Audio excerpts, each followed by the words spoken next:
So it's starting to warm up a little bit, and we have a lot of water coming off our driveway. You can see where we had to put sawdust down for traction, and you can see where I've been trenching it a little bit here and there to get the water to run off, and it's running off really good.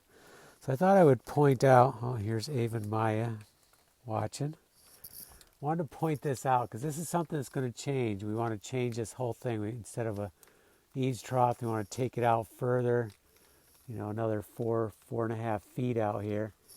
And this is a case where, this is what I really don't like. If you can see the water's coming down off the traditional drip edge, running on the soffit, back, and then dripping down through here. And you can see where water's even run in there.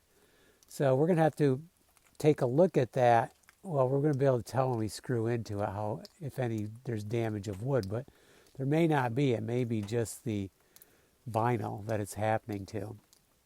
So this is where I really like the extended drip edge. And you can see what's happening here. It's hitting on the side and coming over. I really do not like gutters, but sometimes you have to have them. We're going to try to get around to having them on this house. So that's all I wanted to say about that. You can see our water still flowing here, getting our driveway clean.